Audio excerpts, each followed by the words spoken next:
Good evening, everyone. This is Bo Reads, and tonight we'll be reading SCP-3008. Item number, SCP-3008. Object Class, Euclid. Special Containment Procedures. The retail park containing SCP-3008 has been purchased by the Foundation and converted into Site Redacted. All public roads leading to or passing by Site Redacted have been redirected. The entrance to SCP-3008 is to be monitored at all times, and no one is to enter SCP-3008 outside of testing, as permitted by the senior researcher. Humans exiting SCP-3008 are to be detained and then debriefed prior to the administration of amnestics. Dependent upon the duration of their stay in SCP-3008, a cover story may need to be generated prior to their release. Any other entities exiting SCP-3008 are to be terminated. Description: SCP-3008 is a large retail unit previously owned by and branded as IKEA, a popular furniture retail chain. A person entering SCP-3008 through the main entrance and then passing out of sight of the doors will find themselves translocated to SCP-3008-1. This displacement will typically go unnoticed, as no change will occur from the perspective of the victim. They will generally not become aware until they try to return to the entrance. SCP-3008-1 is a space resembling the inside of an IKEA furniture store, extending far beyond the limits of what could physically be contained within the dimensions of the retail unit. Current measurements indicate an area of at least 10 kilometers squared, with no visible external terminators detected in any direction.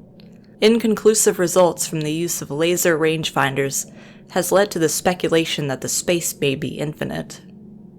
SCP-3008-1 is inhabited by an unknown number of civilians trapped within prior to containment. Gathered data suggests they have formed a rudimentary civilization within SCP-3008-1, including the construction of settlements and fortifications for the purpose of defending against SCP-3008-2. SCP-3008-2 are humanoid entities that exist within SCP-3008-1. While superficially resembling humans, they possess exaggerated and inconsistent bodily proportions, often described as being too short or too tall. They possess no facial features, and in all observed cases wear a yellow shirt and blue trousers consistent with the IKEA employee uniform. SCP-3008-1 has a rudimentary day-night cycle, determined by the overhead lighting within the space activating and deactivating at times consistent with the opening and closing times of the original retail store. During the night, instances of SCP-3008-2 will become violent towards all other life forms within SCP-3008-1.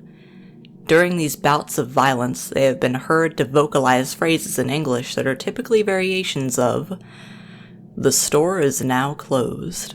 Please exit the building."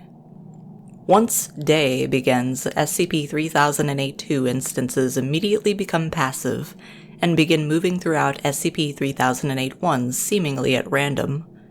They are unresponsive to questioning or other verbal cues in this state, though will react violently if attacked. SCP-3008-1 is known to have one or more exits located within, though these exits do not appear to have a fixed position, making it difficult to leave 3008-1 once inside. Using any other door besides the main entrance to enter the structure or breaking through the walls of the retail unit leads to the non-anomalous interior of the original store. Since containment began, 14 individuals have managed to exit SCP-3008. Following extensive debriefing, all individuals have been administered amnestics and released. Incident 3008-1 at 0037 on Redacted, 2000, and Redacted.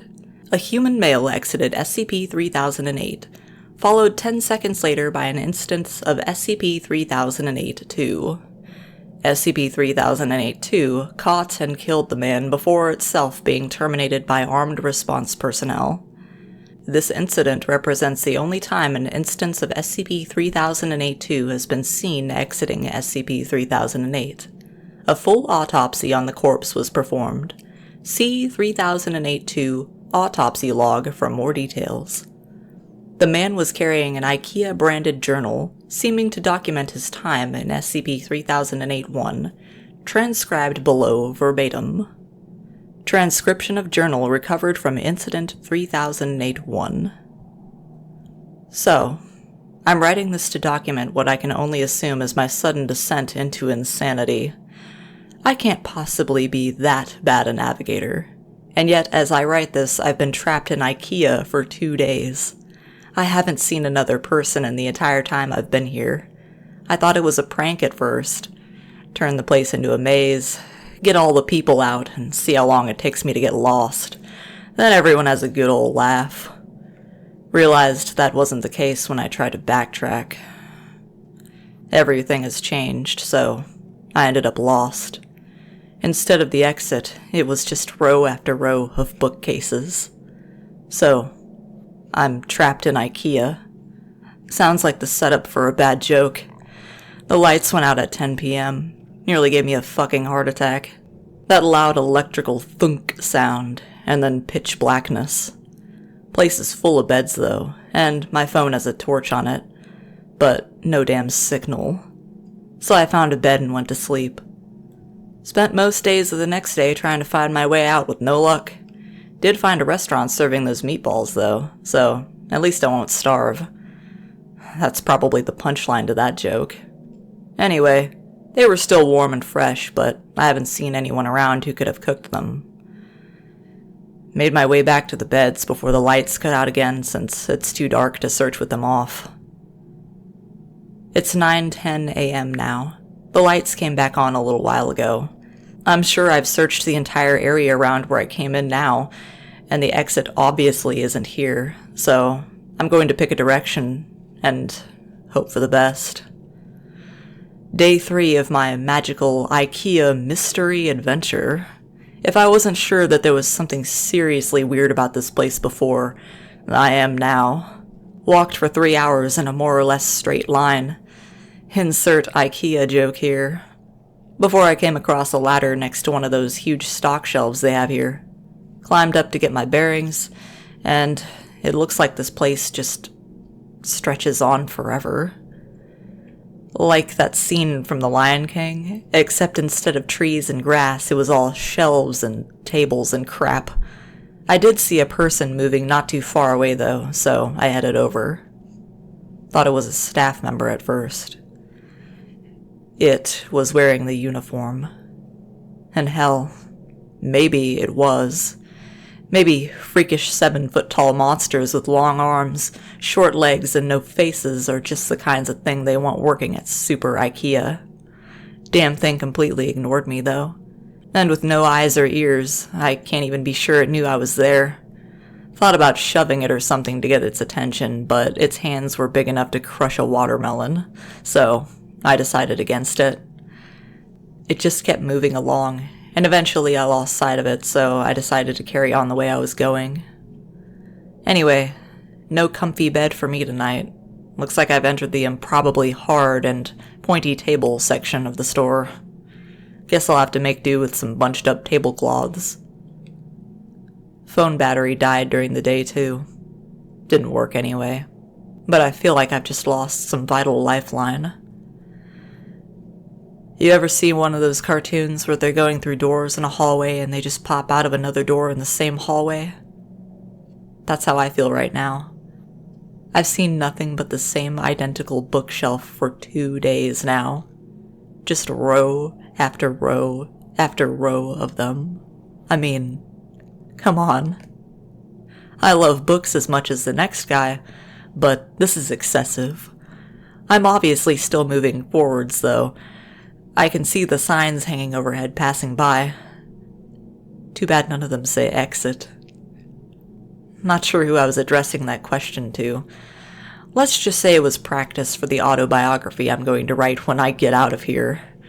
I'll call it My Perfectly Normal Trip to a Regular Old IKEA. if I ever get out. Finally found some other people. Yeah, turns out I'm not the only poor bastard trapped in here. Lucky for me, I guess. My 6th night here, 2 of those staff things came at me in the dark. Different from the first one I saw, but still messed up.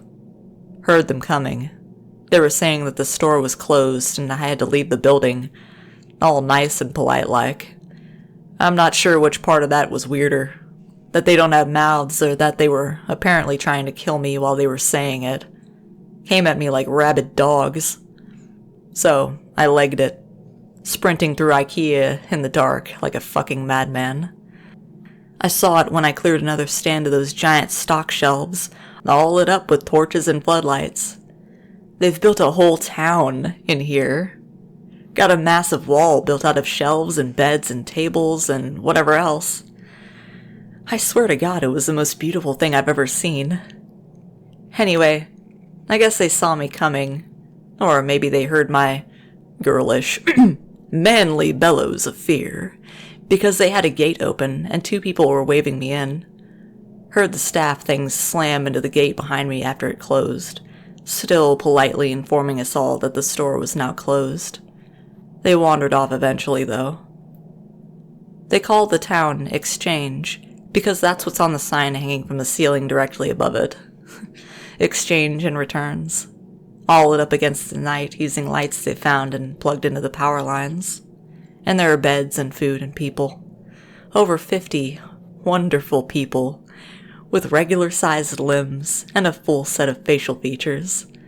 It's now my 7th night here, and the first one not spent in darkness. A full week living in IKEA. There's probably a TV show in that somewhere. Now that I'm around other people, I'm starting to feel more normal.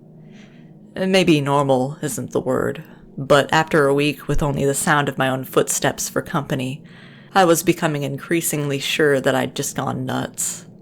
That I was tied up in some padded room somewhere, banging my head against the wall. But no. I feel quite sane now. Thank you very much. Apparently there are other towns out there. Some with more people, some with less. I found that fairly mind-boggling. How can that many people go missing with no one noticing? Surely someone would have noticed that everyone who goes to IKEA seems to fucking vanish. Or maybe it's not everyone. Maybe we're just the lucky ones. The people here just call those staff monster things the staff. Apparently they're fine during the day, minding their own business walking the aisles. As soon as all those lights go out, though, they go fucking bonkers. So during the day, people go out to find food, water, and whatever else they need. Apparently there are restaurants and shops around that randomly get restocked. No one knows how. Maybe the staff do it. Apparently they aren't very good at their jobs, though, because the restocking sometimes takes a while, which means the food needs to be rationed. Maybe if they weren't so busy chasing people around in the dark, they'd get more done. Anyway, when night comes, the staff go nuts and everyone holds up inside the walls. Apparently it's the same everywhere in this place, whatever this place is. The, IKEA from whence all other IKEAs sprang? Or maybe we're all still just in the regular IKEA, and this is all some fever dream brought on by mind-numbing boredom. Who knows? Been here for 10 days now. Most of the people I asked said they stopped keeping track a long time ago, and one guy, Chris, said he'd been in here for years. Years. Illegible scribbles. Apparently there are rumors of people who do manage to get out, and to people who see the exit, only to have it vanish before their very eyes. I get the feeling not everyone believes that, but I do.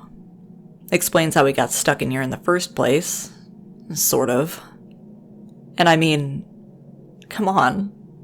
Staff monsters, row after endless row of high-quality Swedish furniture. I don't know why they would find a disappearing door so hard to believe in. Anyway, I went out scavenging for food at a nearby shop with Sandra and Jerry today. Once you learn the landmarks of this place, it's not so hard to navigate. The overhead signs help a lot, but there are others. Not too far in the distance, a huge section of those giant stock shelves is collapsed against each other.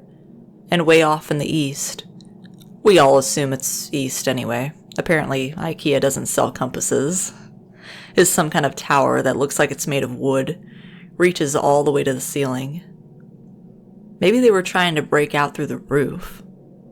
Lights up at night, so there must be people there, but it's apparently a few days' walk, which means it must be miles away, so no one here really knows for sure.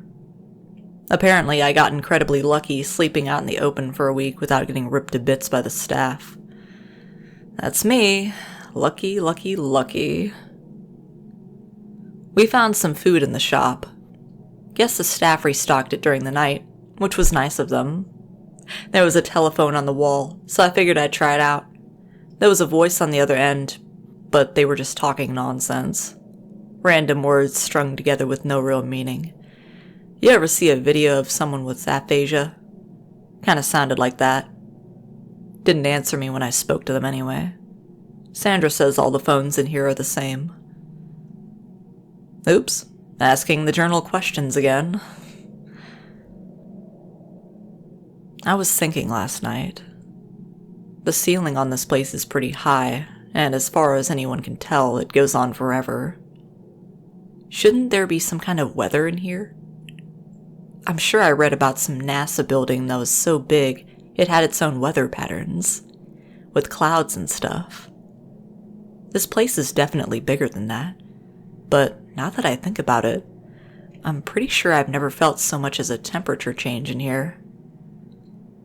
I'll add it to the grand list of weird bullshit. The staff attacked the exchange last night. Must have been 20 or 30 of them all just attacking us to leave the store calm as you like, while trying to smash the walls down with their bare hands. Apparently, this happens pretty regularly, so everyone is prepared for it. Knives from the restaurants, lawnmower blades made into hatchets, a fire axe. One guy, Waysome, he even had a functional crossbow. Anyway, the walls have holes in them, which I haven't noticed before, specifically so we can stab out at the staff when they attack. Took a couple of them down myself. They don't seem to bleed, which is weird, but they go down as easy as a regular person once you start sticking holes in them. We had to haul the bodies away in the morning. Apparently the dead ones will attract more during the night, so we had to get them away from exchange. We have a couple of those trolley things they use to move big boxes around, so we loaded them up and took them over to pick up. Apparently people just name everything in here after whatever sign is hanging overhead. Pickup was grisly. There were hundreds, maybe thousands of dead staff all piled up. There was no smell, which was a blessing. Apparently, in addition to not bleeding, these things don't rot either. My curiosity got the better of me while we were unloading them, so I took a look at one of the more cut-up ones. They're just skin. Or something that looks like skin, all the way through. No muscle, no bone, no organs. Are they even really alive in the first place? They certainly seem like they have bones when they are moving around, pounding on the walls. And I'm sure I felt more resistance than just skin when the knife went in during the night. Maybe something happens to them when they die. Just one more thing on the ever-increasing list of weird shit that goes on here, I guess. Something occurred to me after the staff attack the other night. Every time you see a situation like this on TV or in a film, it's like the end of the world, or everyone is trapped on an island or whatever. Once groups like ours start to form, people always seem to turn on each other, fighting for food or dominance or whatever else. That hasn't happened here. Apparently people from other towns come by from time to time, just to check in or occasionally to trade if they're short on something. but everything is always cordial, friendly even. Maybe it's the threat of the staff, or perhaps the constant restocking of supplies in the shops means there's nothing much to fight over. Maybe people are just better than they are generally given credit for. That's a nice thought. I think I'll go with that one. A dozen people showed up at the gates this afternoon from a town called Trolleys. Apparently the staff broke through the walls and tore the town apart during the night. These 12 are the only survivors out of over 100. We let them in, obviously. One more point in the human decency column. Later, I asked if anyone knew how many of these towns there were out there. Between us and the new folks, we managed to come up with over 20 names. 20 towns filled with people, and who knows how many beyond that. The motto for this place should be, how is that even possible? Surely someone, somewhere, must be looking for the thousands of people that must be in here. I've been here for a little over 2 months now. Not that much changes, as it turns out. A couple of new people showed up. Same story as the rest of us. Nice little trip to IKEA, and suddenly they're trapped in Billy Bookcase's house of faceless weirdos. The staff attack the exchange once or twice a week. We kill them and haul their bodies off. Sometimes they hurt some of us first. They killed a guy called Jared a couple of weeks back. It was awful, frankly. Turns out regular humans still bleed in here, even if the staff don't. We tried our best, but none of us are doctors. Jared was a good guy. He deserved better. We all do. It occurred to me a couple of days after that. None of us were really looking for a way out of here. I don't even know where we'd start. One of those quadcopter things with a camera attached buzzed past exchange today. I thought it meant that someone was finally looking for us, that help was on the way. Apparently it's not the first time this has happened, though. Same thing happened a few months ago, and everyone is still here. No idea if it saw us. It didn't stop if it did. Just kept flying until we could no longer see it. Note: based on recovery time of the journal, this entry appears to line up approximately with our first successful test piloting a drone inside SCP-3008-1. Analysis of footage shows a walled settlement under a sign labeled Exchange and Returns. Attempts to relocate the settlement failed. Origin of previously sighted drones is unknown. I started talking to people about the stuff they missed from home during dinner today. Probably not the best idea I've ever had. Everyone seemed pretty down after. A bunch of people here have families. Husbands and wives, kids, dogs. Franklin apparently has a pet llama. Though I'm not sure I buy that. But apparently some of the people here have had some seriously odd gaps in their knowledge. 3 of them had never heard of the International Space Station. 2 of them seemed to think redacted was the Prime Minister, and one of them had apparently never heard of the Statue of Liberty. I believe them, too. They seemed just as confused as the rest of us. The more I thought about it, though, the more it started to explain a few things. What if the reason no one is looking for all us missing people is because we haven't all come from the same place? This is going to sound weird. Maybe that should be the motto for this place. But what if all the people here have come from different dimensions? Realities? Whatever you call it. I've seen enough TV shows to know the drill. Sarah comes from a place where there is no Statue of Liberty. They didn't launch a space station where Waysome is from. If everyone here came from different places, even from ones that seem identical, there'd be no huge missing persons panic, no mass search. We'd just be a blip. A single missing person in a world of non-stop news. Well, that was a fun train of thought. Just realized that yesterday was the 6th-month anniversary of my arrival here. I wonder if IKEA sells party hats. The routine around here has remained more or less the same. More new folks show up, one every couple of weeks or so. Food supplies go up and down, but we've never actually had a major shortage. Occasionally we get a visitor from one of the nearby towns. Usually checkouts are aisle 630. We check in with each other from time to time, occasionally trade supplies if someone gets particularly low on something. It's comforting, in a way. A reminder that we aren't alone in here, some small glimmer of civilization. Sometimes they bring medical supplies. Apparently there's a pharmacy a few towns down from checkouts that gets restocked every now and then, so they share out what they can. I've never heard of an IKEA with a pharmacy before, but at this point, I wouldn't be surprised if someone stumbled on an IKEA organ harvesting lab. Would certainly explain the staff. Speaking of our faceless jailers, their attacks have been getting worse lately. 3 or 4 times a week now, with twice as many staff as there used to be. No idea where they all come from, or why the attacks have increased. We tried following one of them during the day a few weeks ago, me and Sarah.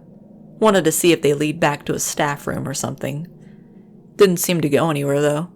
Just randomly walked through the aisles. We had to turn back before we found anything. We've been reinforcing the walls, trying to arm ourselves better. Certainly no lack of materials to use. Waysome has been making more crossbows, but it's pretty slow going. Too bad IKEA doesn't sell guns. Note: no new personnel have entered SCP-3008 at Site Redacted in the time span indicated in this entry. The attacks are getting bad now. Almost every night, and with so many staff that the bodies almost pile high enough for others to climb the walls. I think we're in real trouble here.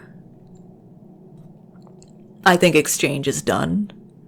We got hit pretty bad last night. Not many casualties, but the wall is wrecked.